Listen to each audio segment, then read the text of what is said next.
Mes parents ont passé toute ma vie à me traiter comme l'erreur familiale que personne ne voulait revendiquer. Lors des dîners, mes réalisations ont disparu sous les éloges pour les cousins. En vacances, j'étais invitée mais en quelque sorte exclue. À 31 ans, j'avais maîtrisé le sourire à travers l'humiliation, tout en prétendant que cela n'avait jamais fait de mal. Je m'appelle Harper Sloan. La réunion de famille annuelle a ressenti la même chose lorsque je suis arrivée cet après-midi-là. Des parents se pressaient dans un pavillon loué au bord d'un lac. Des rires résonnaient dans la pièce. Ma mère m'a à peine reconnue. Mon père a offert un signe de tête distrait avant de reprendre une conversation sur le succès de quelqu'un d'autre. Je me suis assis près de l'arrière et je suis resté silencieux. Une heure plus tard, j'ai remarqué que ma tante Denise parlait avec un inconnu habillé près de la table de rafraîchissement. Ils ont jeté un coup d'œil vers moi 2 fois. Puis, Denise m'a pointé directement du doigt. « D'habitude, nous ne parlons pas d'elle », a-t-elle déclaré. Le commentaire a piqué, même si ce n'était pas surprenant. L'étranger m'étudia pendant quelques secondes. Au lieu d'accepter, elle mit la main dans son blazer, retira une carte de visite et la tendit à Denise. « C'est drôle, dit-elle, elle est la raison pour laquelle je suis venue ici aujourd'hui. » Les conversations se sont estompées. Les sourires ont disparu. Mon père a attrapé la carte, a lu une ligne et avait l'air terrifié. Personne n'a parlé pendant plusieurs secondes. J'ai regardé le visage de mon père perdre sa couleur pendant que ma tante essayait de jeter un coup d'œil à la carte à nouveau. Ma mère s'approcha, son expression se resserrant d'inquiétude. « Qu'est-ce que c'est? » elle a demandé. Mon père a plié la carte immédiatement. « Rien, » répondit « il ». L'étranger n'était pas d'accord. Je pense que Harper mérite de savoir. Tous les yeux de la pièce se sont tournés vers moi. Pour la première fois ce jour-là, je n'étais pas invisible. La femme s'est présentée comme Victoria Mercer. Elle était calme, confiante et clairement mal à l'aise avec la tension entourant ma famille. « Je cherchais Harper Sloan depuis des mois », a-t-elle déclaré. Mon estomac se serra. « Pourquoi? » Victoria jeta un coup d'œil à mes parents avant de répondre. Parce qu'une personne liée à mon entreprise a laissé des instructions spécifiques que je vous retrouve personnellement. La pièce devint plus calme. Ma mère m'a forcé à rire. Il doit y avoir une erreur. L'expression de Victoria n'a jamais changé. Il n'y en avait pas. Elle a sorti une enveloppe scellée de son sac. J'ai immédiatement reconnu l'écriture de mon père sur le devant. Ça n'avait aucun sens. L'enveloppe avait l'air vieille, usée sur les bords, comme si elle avait été stockée quelque part pendant des années. Victoria le tenait soigneusement. Cela nous a été donné avec des instructions légales de ne pas le livrer jusqu'à aujourd'hui. Mon père a fait un pas en arrière, puis il a chuchoté quelque chose qui m'a glacé le sang. Cette enveloppe n'aurait jamais dû survivre. Les mots m'ont frappé plus fort que l'enveloppe elle-même. N'aurait jamais dû survivre? J'ai répété. Mon père réalisa instantanément ce qu'il avait admis. Sa mâchoire se serra. Ma mère lui attrapa les bras si vite que cela semblait répéter. Victoria l'a remarqué aussi. Je me demandais quand quelqu'un réagirait, dit-elle calmement. L'enveloppe est restée dans sa main. Ma tante Denise, qui avait passé des années à me traiter comme une gêne, a soudainement semblé nerveuse. Elle évitait mes yeux. « Qu'est-ce que c'est exactement? » j'ai demandé. Victoria se tourna vers moi. Il y a 5 ans, un client de notre cabinet a créé une instruction juridique différée. Il l'a payée personnellement et a exigé que cette enveloppe vous parvienne à cette réunion. 5 ans, le timing importait. 5 ans plus tôt, c'était la mort de mon grand-père. Le même grand-père que mes parents prétendaient ne m'avait rien laissé. Ma poitrine se serra. Après ses funérailles, on m'avait dit qu'il me considérait comme irresponsable. Mes cousins ont hérité de souvenirs. Mes parents ont reçu des biens. J'ai reçu une montre et une courte lettre qui m'avaient toujours semblé fausses. Victoria tendit l'enveloppe vers moi. Mon père s'avança. « Ne l'ouvre pas. » La pièce se figea. Personne n'a manqué la panique dans sa voix. Pour la première fois de ma vie, j'ai vu la peur derrière sa confiance. J'ai quand même pris l'enveloppe, puis j'ai remarqué quelque chose d'écrit sous mon nom. Un deuxième message dans l'écriture de mon grand-père. Mes mains tremblaient en lisant la phrase sous mon nom.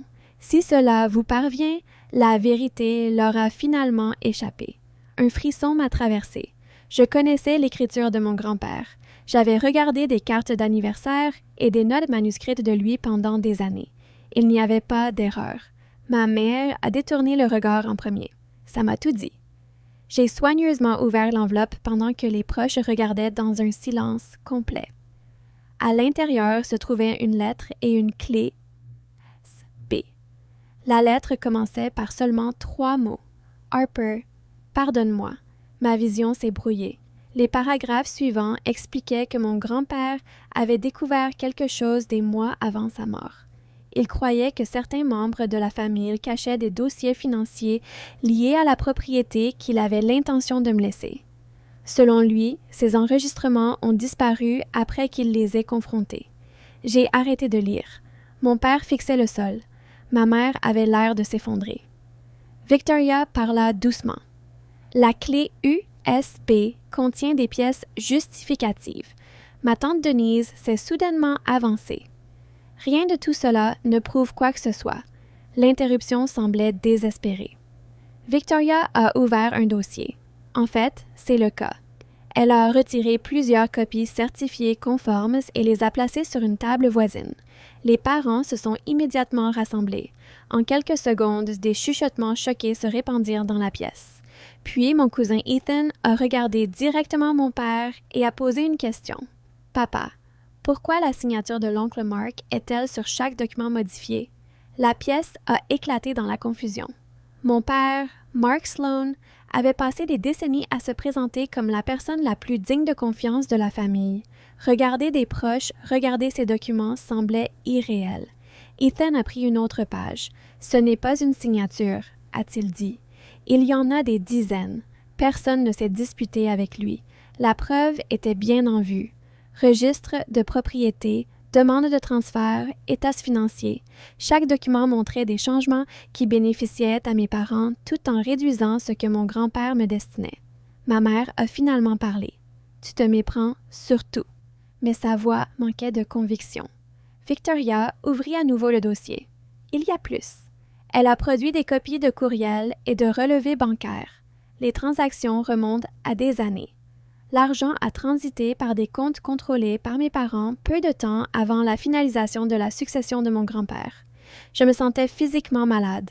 Pas à cause de l'argent, parce que chaque souvenir douloureux avait soudain un sens.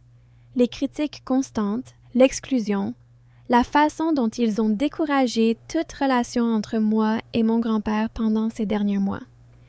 Mon grand-père l'avait su. Il avait essayé de me protéger. Mon père a claqué sa main contre la table. J'ai fait ce que j'avais à faire. La confession s'est échappée avant qu'il puisse l'arrêter. Des halètements résonnaient autour du lodge. Ma mère ferma les yeux. Puis mon père a dit quelque chose d'encore pire.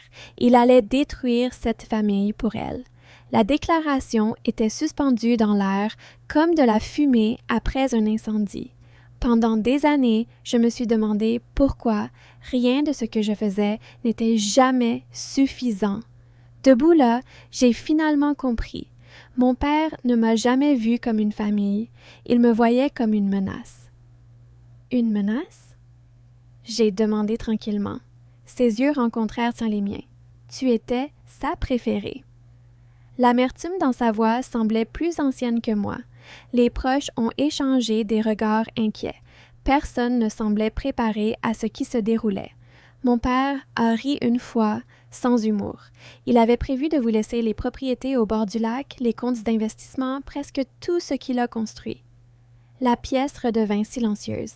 Ma mère s'est mise à pleurer. Pas pour moi, pour elle-même, parce que le secret avait disparu. Victoria m'a remis un autre document. Il contenait des notes de réunion entre mon grand-père et son avocat. Dans plusieurs entrées, il a décrit des inquiétudes selon lesquelles mes parents manipulaient les documents de succession. Il a tout documenté, chaque soupçon, chaque avertissement. Mon père le savait. C'est pourquoi il avait l'air vaincu. Ethan s'éloigna de lui. Ma tante et ma nièce aussi. Un par un, les parents ont créé de la distance. L'homme qui contrôlait chaque réunion de famille se retrouva soudain seul. Puis Victoria a livré la dernière pièce. Notre cabinet a déjà soumis ses dossiers aux enquêteurs de l'État. Le visage de mon père s'est complètement vidé, car ces retrouvailles n'ont jamais été le début de son problème. C'était la fin. Personne ne s'est précipité pour défendre mon père. Cela m'a le plus surpris. Pendant des années, les proches avaient tout excusé.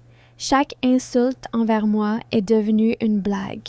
Chaque décision injuste est devenue une affaire de famille. Pourtant, au moment où des preuves indéniables sont apparues, leur loyauté s'est évaporée. Mon père regarda autour de la pièce comme s'il cherchait des alliés. Il n'en a trouvé aucun. Ma mère s'est finalement approchée de moi.